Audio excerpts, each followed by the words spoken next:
It's a sunny afternoon in the Wild West, and Buster Scruggs rides his horse through isolated lands. He comes off as a cheerful singing cowboy, but the truth is he's the most dangerous gunman in the area and there's a hefty reward on his head.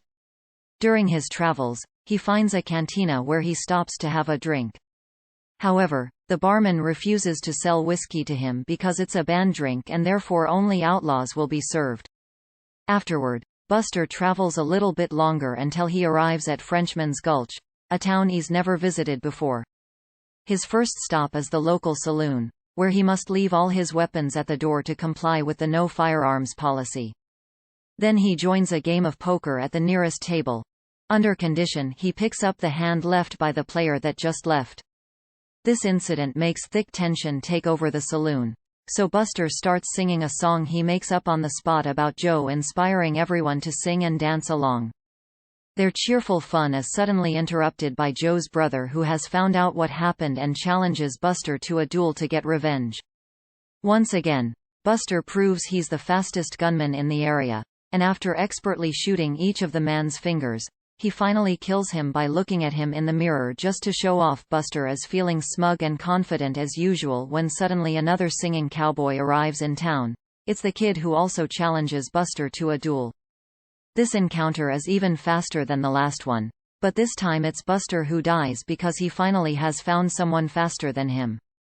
Before running away, the cowboy manages to dodge the shots and wastes no time in grabbing the money from the cash box, but as soon as he rushes out, the teller opens fire on him and forces him to hide behind a well.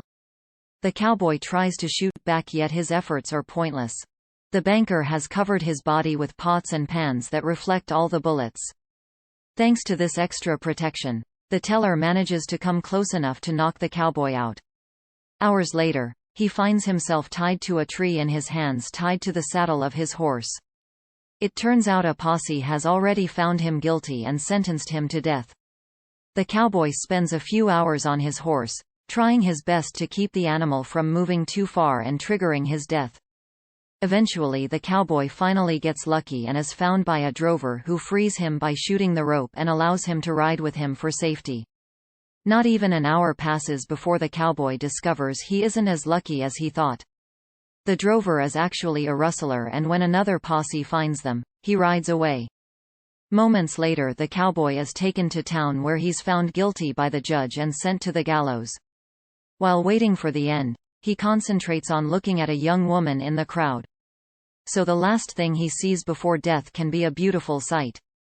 Not far from there, an aging impresario travels with Harrison, a young man with no arms or legs, but with a very beautiful voice that he uses to recite classics from Shakespeare and Lincoln, among others. The wagon they travel and becomes a stage every time they stop in a town, and while Harrison recites his classics, the impresario collects money from the audience. He's also in charge of feeding Harrison, putting on his makeup and even helping him relieve himself. He leaves him in the same room and turns him around while he has his own fun.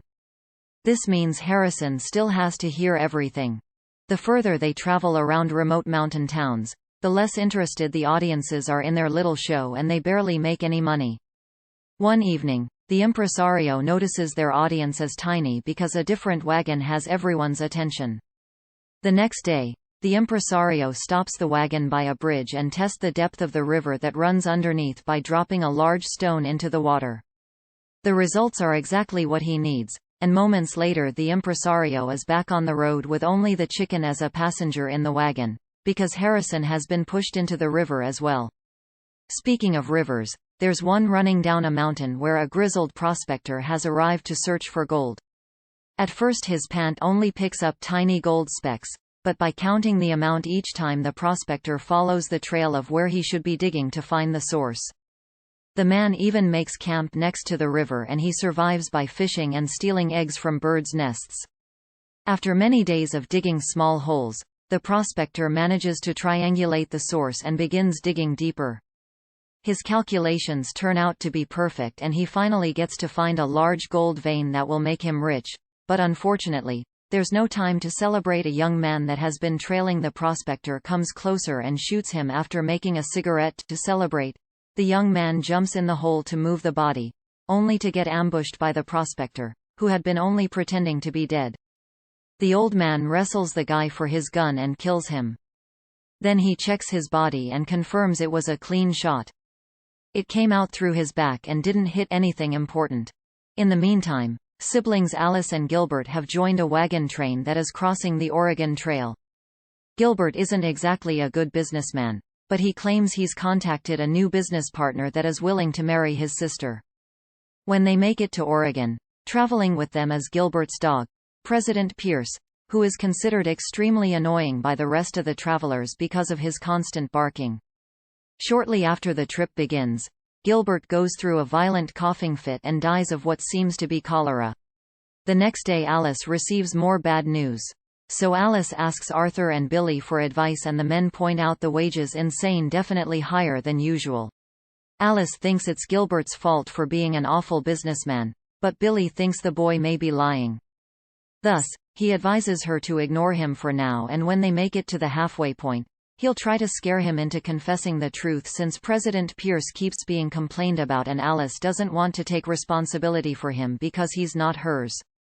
The trip continues without any trouble, and Alice and Billy get to share some time together, discovering they agree on many philosophies. When the hired boy asks for confirmation of his pay, so he offers Alice an alternative since he's been thinking about retiring from the wagon train for a while now, he asks Alice to marry him that way. He can assume Gilbert's debt and build a home with a proper family. Alice is quite shocked to hear this, but she's grown fond of Billy too, and accepts the proposal a few days later. Arthur worries about fresh footprints found in the area and checks on his travelers only to discover Alice is missing.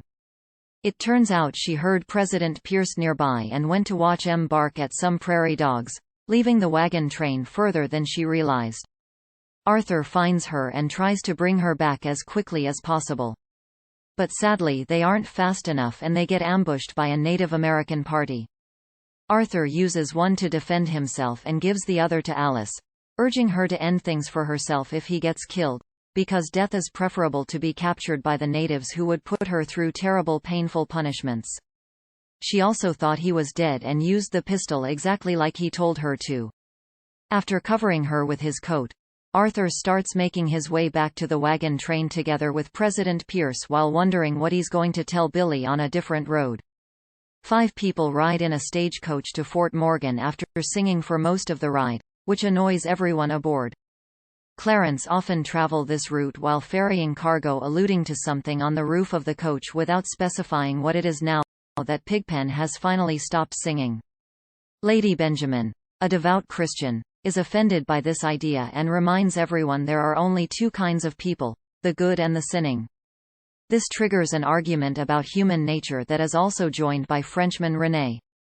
Clarence decides to sing a bittersweet folk song, which successfully helps the woman, but also makes Thigpen cry, curious about these mysterious men. The trapper makes them explain what exactly is their business and Pigpen reveals they're bounty hunters. Pigpen distracts their target with stories while Clarence quickly thumps them. Thigpen also confesses he loves watching them die because there's something beautiful in their target's expressions. Hearing this obviously creeps out the other 3 passengers who are now afraid of what awaits them at their destination. Once the coach makes it to Fort Morgan, Thigpen and Clarence grab their cargo, which turns out to be a body, and enter the hotel where everyone is staying. After watching the coach leave, realizing there won't be a way out if they need it, make sure to subscribe and turn on notifications so you can watch more videos like this.